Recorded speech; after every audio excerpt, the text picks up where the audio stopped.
isso aqui, para quem vai buscar o conhecimento sobre o que foi isso aqui, a gente passa a enxergar toda vez de maneira maior.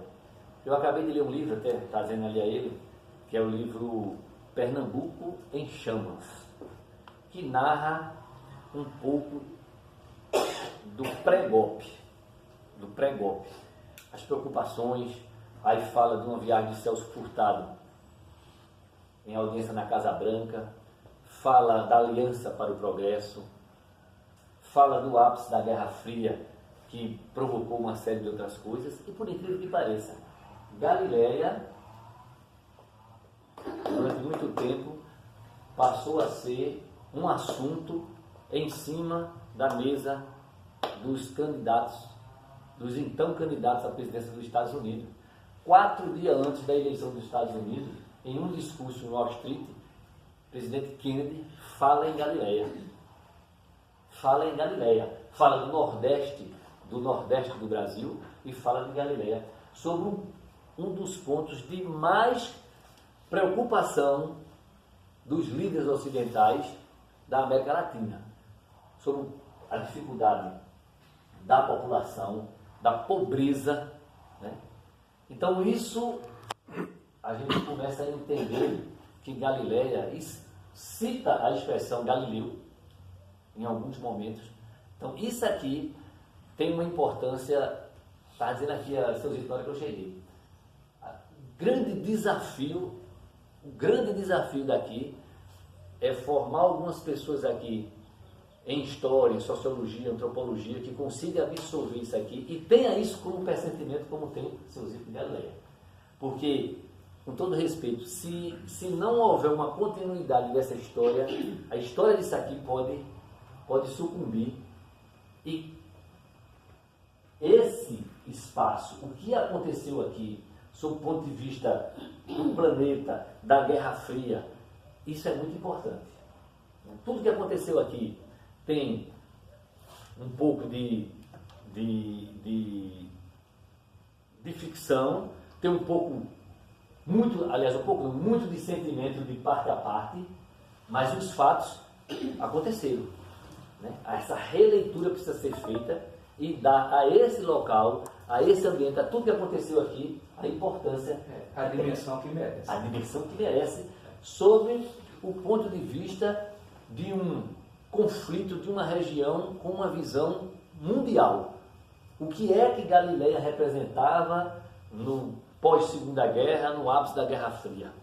Um foco de possibilidade da América Latina ter um espaço comunista, como se chamava na época, por conta da pobreza. Em algumas viagens de secretários de governo americano que vieram aqui, constataram que a média de idade dos homens era de 29 anos. A gente tem relatos que até na década de 60 tinha gente aqui que nunca tinha pego em dinheiro, ou seja, era uma relação de semi-escravidão, trabalhar, comprar comida no barracão, e ficar devendo, trabalhar, ficar ali, então, semi-escravidão. Então, todos esses, isso eu estou falando. Fechar fissurada, aborda. Aborda isso. Você está falando. Em algum momento aborda isso lá. Então, isso eu estou falando de algo, num lapso temporal, que nos remete a 50, 60 anos aqui atrás. Então, isso não é coisa do outro mundo. Aqui a gente tem mais. Ô, Pilar, permite uma parte. Aí vocês, agora, observem como a nossa história da vitória de Santo Antão, como ela é rica, tanto no passado, como agora no presente. Nós não sabemos trabalhar a nossa história. A culpa, obviamente, é do governo. O Instituto Histórico faz sua parte, mas não pode fazer tanto. Mas o tema das ligas camponesas, que sempre foi varrido e colocado debaixo do tapete dentro do Instituto Histórico, não é crítica destrutiva, é uma crítica construtiva, porque havia ali familiares de senhores de engenhos, etc., tá? E parecia que o assunto era uma heresia, o cara era um anátema se falasse naquele, abordasse aquele tema. Então hoje nós temos lá um quadro representativo, o último fato histórico relevante da cidade é Guerra do Paraguai, Hecatombe do Rosário e Ligas Camponesas. Porque vinha esse movimento MST e outros que tem aí, o embrião foi aqui. Tudo começou aqui. Daqui se expandiu para outros estados do Nordeste. A Paraíba também tem um papel relevante nisso, mas tudo começou aqui. Então, o Kennedy estava justamente bem informado. Ele, não sou eu, como o João, como o Roberto, foi que esteve aqui, foi o Roberto Kennedy. O início era Ed, depois passou a ser... São três irmãos. Ted Kennedy. Ted Kennedy é o Eduardo. Que É o Edil que veio aqui, que virou senador. Quem veio aqui foi o Roberto. Roberto Kennedy, que era senador. Ele também foi senador. O Roberto seria o candidato a governador no lugar do irmão. Aí ele foi assassinado. Aí o Kennedy, John, foi assassinado. O irmão dele, Roberto, que era senador, foi também assassinado. E ficou o Ted Kennedy, que é o Eduardo Kennedy. O Edil Kennedy. Eduardo Kennedy. Eduardo Kennedy. Esse foi que veio aqui. Não, para mim quem veio foi o Roberto. O do meio. O outro era muito novo ainda. Foi o Roberto, que posteriormente foi assassinado. Ele um ano antes de ser senador, quando ele veio aqui, não tem escrito isso. Mas vamos lá, vamos passar dentro. Tira a dúvida depois. Mas não vale nada. Não vale nada. O que vale é o fato. O fato histórico está aí e precisa de uma releitura. Uma releitura com uma visão crítica historiográfica, isenta.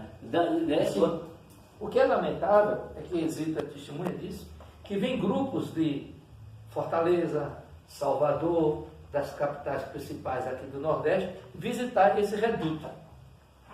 Enquanto não há uma mobilização nas nossas escolas. Com todo respeito, eu fiz o curso de História na faculdade, não vim aqui na Faitiliza. Eu fiz o curso de História, acabei de agora em dezembro, e a gente não visitou Galileia. Não se pode falar em Guerra Fria sem falar em Galileia, esse termo de Brasil. Né? Aí quando a gente vai buscar o ponto de partida de todos os alunos, é o meu ponto de chegada, cada um vai buscar o seu. Então, a gente vai se aproximar de alguma coisa. Então, o curso, eu fiz um curso, acabei de fazer o curso de História na Faitiliza. Não visitei o Engenho Galileia. Ô Pilar, veja, a primeira tentativa de reforma agrária na América foi no México com Zapata, em que ele dizia que o dono da terra é quem cava, quem explora a terra. Prosperou um tempo, depois não. Mas na América do Sul, vamos separar as três Américas, né? América do Sul, aqui foi a primeira experiência de reforma agrária. E foi a primeira desapropriação governamental pela Assembleia Legislativa de terra em favor da experiência para a reforma agrária. Concreta, A primeira tentativa de luta, foi aqui. Então, isso realmente é um ponto de convergência da história de Vitória, assim como foi o Monte da Guerra da Mascata é a primeira experiência para criar uma república. Tem que ver isso, mas o pessoal não quer ver. Então, quando eu escrevi o livro de Pedro Ribeiro, eu citei as cartas do governador de Pernambuco da época, em que ele colocava Pedro Ribeiro como o maior responsável pelo motim, pelo levantamento. Depois veio Bernardo Vieira de Mello, não sei quem. Mas o próprio governador, ele não cita Bernardo Vieira de Mello. Ele cita Pedro Ribeiro, daqui do Engenho Conceição, que é hoje aqui em Vitória. Mas já então, para a gente concluir essa nossa participação aqui, mais uma vez eu digo, quando eu venho até Galileia, eu sempre vejo isso maior. Não do ponto de vista territorial, mas do ponto de vista de importância. Toda vez que eu encontro seu Zito, eu vejo ele maior, mais gigantado, pela leitura que ele faz disso aqui e pelo seu, vamos dizer assim, a sua devoção e a sua perseverança e o sentimento histórico que está repassando essa informação. Aí diz, a informação dele é só de um lado, é a dele. Não existe história contada com a mesma pessoa, com três visões. Aí a história é essa, cada um conta a sua e essas releituras são necessárias do ponto de vista ao longo do tempo da história. Essas leituras são necessárias, verdade. Está aí a arqueologia mostrando que o que se dizia muito era mentira, está falando de verdade. Enfim, é esse movimento. Então, seu Zito, eu quero dar os parabéns ao senhor mais uma vez. Obrigado. Por essa perseverança, viu? E obrigado aqui, Bispo.